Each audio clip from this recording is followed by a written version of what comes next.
Hello and welcome to the Commander's Quarters, your Magic the Gathering source that helps you command your budget. This show and episodes like this one are possible thanks to viewers like you. If you're looking for an easy way to help support this show, make sure that you like, share, and subscribe. Also, hit that bell notification icon so you don't miss any new episodes. You can also go check out our playmats and other merchandise at thecommandersquarters.com. Another easy way to support this show is with our TCG Player affiliate links. So whether you're buying a deck or individual cards, you can use this general link right here or one in the description. And the final way that you can support this show is by supporting us directly by becoming a patron. There are many benefits to being a patron, and I truly couldn't do this without all their support. And also, the Search for the Ancient Bauble Kickstarter has launched, so make sure you go check that out. The Kickstarter campaign will last for 30 days, and after that, the playmat will no longer be available for purchase.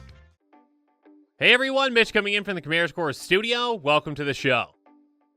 Now, we've seen some really strange things this spoiler season, like Garth One-Eye, who can actually make you a Black Lotus. That's right, now there's a commander that can make a very incredibly expensive card that is illegal in pretty much every format, including Commander, but it can give you one. There is also this strange-looking insect person thing named Gris that doesn't appear to be a Planeswalker commander, but apparently it is a Planeswalker commander, so who knew? And on top of getting Garth, we also got a Karth now with Karth the Lion, who very well might be the new king of Super Friends. But the strangest thing has got to be this new commander named... Okay, here we go. Asmoranomardicadaistinaculdacar. Okay, that was way off, but I want to see you try. I mean, it really looks like that someone at Wizards just fell asleep on their keyboard when typing in the name, and they just, left it. The name is so long that there's not even a mana cost on this card either. So, yeah, there's a reason that I titled this episode, yep, that is its actual name. Regardless, let's jump into I'm just gonna call her A, okay? It's A. So, let's jump into it and see what A does.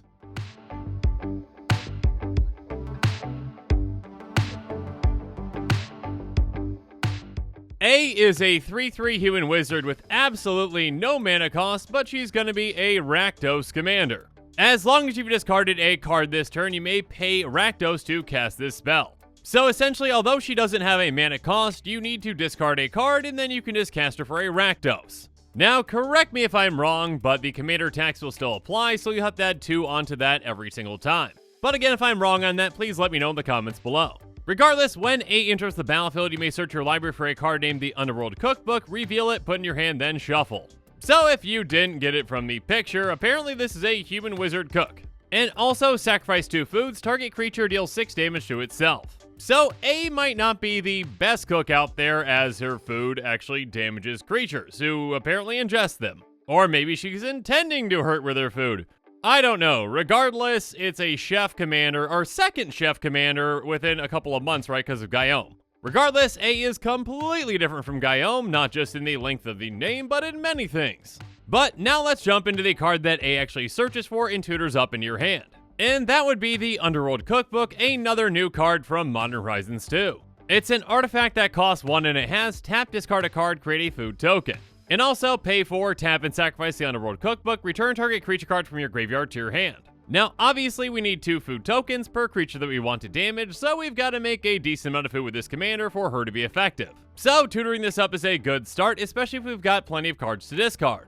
And again, in these colors, there are plenty of cards that actually benefit us by discarding them, or plenty of effects that actually benefit by us discarding other cards. There's Madness, ability triggers, and then there's also reanimation effects too in these colors, so we've got plenty of options when it comes to getting cards in our graveyard and then getting them back out or getting extra value from them. But we'll be talking about some of those things here in a bit. Regardless, you probably don't want to activate that second part by sacrificing the cookbook because it's a fantastic discard outlet that can make you food tokens. But if you really need a certain creature back, or you've got a lot of food already in play, or you've got a way to get this back, then sure, go for it. But now let's get back to A and really dissect this commander. Obviously, once we build up enough food, we can really control the board and basically have creatures take themselves out by feeding them food. The problem is that this commander is heavily dependent on a mechanic that, well, there isn't a lot of support for. 1 food per turn from the Underworld Cookbook is nice, but that does come at a cost, and if someone deals with it, well, then we don't have that outlet anymore. Aside from that, unfortunately, there aren't too many other things that actually make food.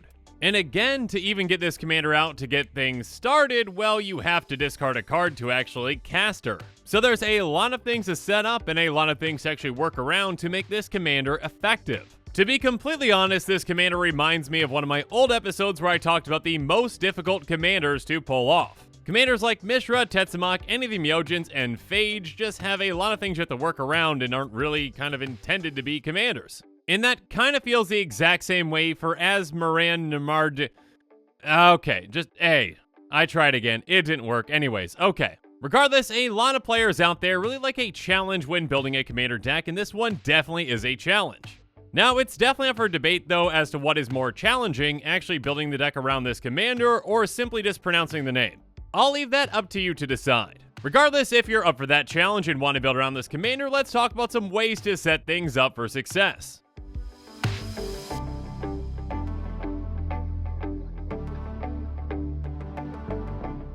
So first up, obviously to even cast your commander, you need to have discarded a card in that turn, so you need some cards that help you, well, discard cards. So a looting type card like Faithless Looting is fantastic for this. It just costs a red mana and it says draw 2 cards, then discard 2 cards, and it's got flashback for 2 and a red. So this can help you replace dead cards in your hand and help you cast your commander for cheap. Also, any type of a wheel effect like we see on Magus of the Wheel can really help us out as well. By paying 1 in a red, we can tap and sacrifice Magus of the Wheel, and each player discards their hand, then draws 7 cards. Again, that can really help us out even after we've got the cookbook out, because again, replacing our hand is going to be needed to actually keep discarding more cards with that. And of course, again, like I mentioned, we can benefit from madness cards that we can actually cast after we discard them. And speaking of madness, of course, we can include Anya Falkenrath, which can really help us out as well. She has haste and tap, discard a card, draw a card, and whenever you discard a card, if it has madness, untap Anya Falkenrath. So she is a fantastic repeatable loot effect for us. So whenever we need to cast our commander, she can help us out if she's on the field. And again, we keep looting over and over and over again if we've got madness cards to discard. Next up, because we've got to include some cards that force us to discard, we also can include some things that benefit us for that. Archfiend of Ifnir says, whenever you cycle or discard another card, put a -1/-1 counter on each creature your opponents control. This is a fantastic effect that can help us keep our opponents' boards clear. Or if they're really big creatures, it can help us get them into range for feeding them food. Which is a very strange thing to say, but if you know the commander, then it makes sense. On top of that, it's got cycling for 2, so we can actually just discard this to draw a card, and that's going to help us cast our commander as well if we need to.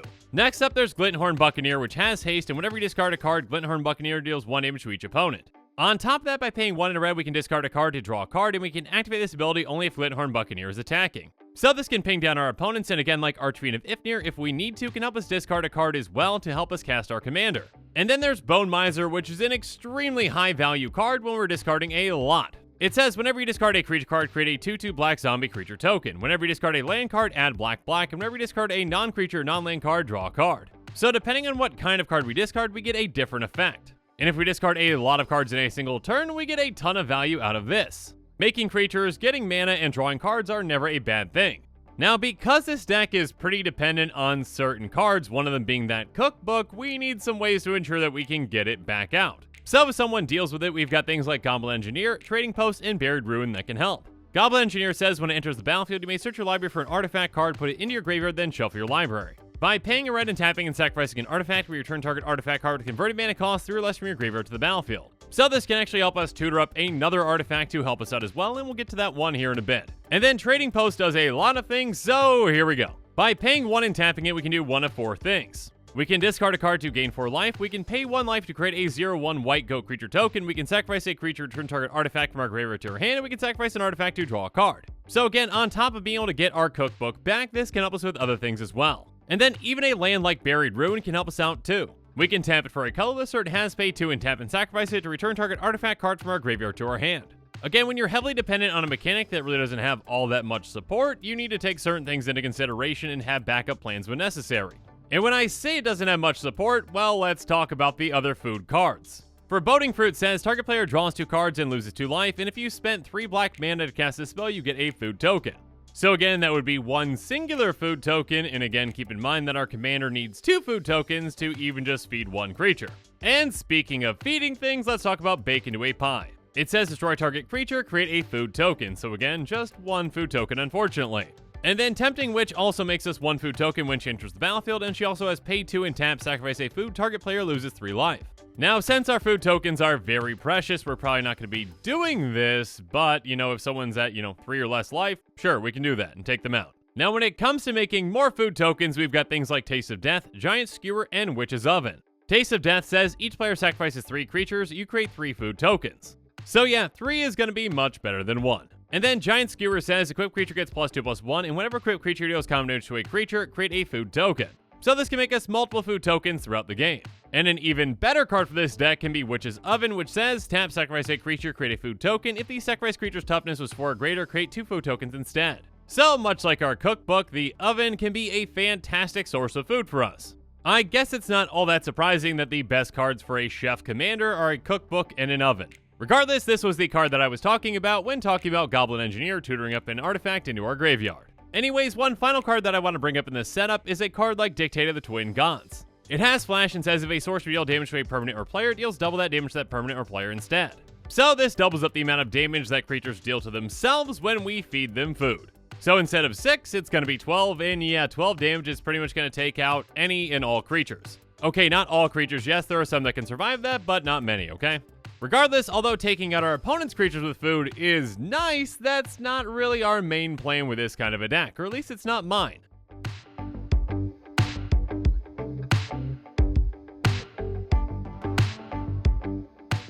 Now, with this master plan, or actually just with this commander in general, you're probably going to need a lot of tutors to make this deck really function well. So make sure you've got your diabolic tutors and all the other tutors that you want to use. Because we're going to want to tutor for some cards like Stuffy Doll, Brash Taunter, and Silverclad Ferocidons. Stuffy Doll has Indestructible, and as it enters the battlefield, we choose a player, and whenever it's dealt damage, deals that much damage to the chosen player, and on top of that, it can tap to deal 1 damage to itself. So basically, whenever Stuffy Doll gets hit, whichever player we chose gets hit as well. And because Stuffy Doll is indestructible, well, Stuffy Doll can take a lot of hits. So essentially, we get some damage doublers out there, and we get a lot of food on the field, and we just start feeding Stuffy Doll. Yeah, this is a really strange deck. We are feeding food to a doll. But it's actually even more effective to feed the food to this goblin with Brash Taunter. Brash Taunter is a 1/1 that has Indestructible and says whenever it's dealt damage, it deals that much damage to target opponent. On top of that, by paying 2 in red, we can tap it, and it's going to fight another target creature. So, unlike Stuffy Doll, we're not just stuck on one player when this comes into play. We can keep feeding Brash Taunter over and over and over again, dealing damage to whichever opponents we want. And of course, we can have it keep fighting creatures to deal even more damage to it. And actually, a fantastic creature for it to fight is Silverclad Ferocidons. It's an 8/5 with Enrage. Whenever it's dealt damage, each opponent sacrifices a permanent. Now, unfortunately, by feeding food to Silverclad Ferocidons, it's going to deal enough damage to, well, take itself out. But it can be a fantastic attacker or blocker in a lot of situations as well, and regardless if we are feeding it food and it damages itself, each opponent does have to sacrifice 1 permanent, which is significant. But what's even more significant is our next plan, which does require just a little more setup. Harmless Offering is a sorcery that says target opponent gains control of target permanent you control. And then Blim Comedic Genius says whenever it deals common damage to a player, that player gains control of target permanent you control. Then each player loses life and discards cards equal to the number of permanents they control but don't own. Basically, we need ways to give our opponents certain things. And those things would be some lovely Phyrexians like Phyrexian Negator and Phyrexian Obliterator. Phyrexian Negator says whenever it's dealt damage, sacrifice that many permanents. So yeah, we really don't want that on our side when it's dealt damage. So we give this to an opponent and then we say, hey, Phyrexian Negator, are you hungry? Would you like some food? Then we give them food. Then they deal 6 damage to themselves and that opponent sacrifices 6 permanents. And with a damage doubler or 2 in play, that's going to be an insurmountable amount of sacrifice. And of course there's Phyrexian Obliterator, which works in a very similar way, at least for this deck's purposes. It says whenever a source deals damage to Phyrexian Obliterator, that source's controller sacrifices that many permanents. Again, our commander does say sacrifice 2 foods, target creature deals 6 damage to itself. So because of the way that's worded, this opponent is the controller of this creature, which is damaging itself. So essentially, yes, they are going to be the ones that sacrifice the permanents. And even if we can't donate this card right away, well, blocking and swinging with it is very fun as well.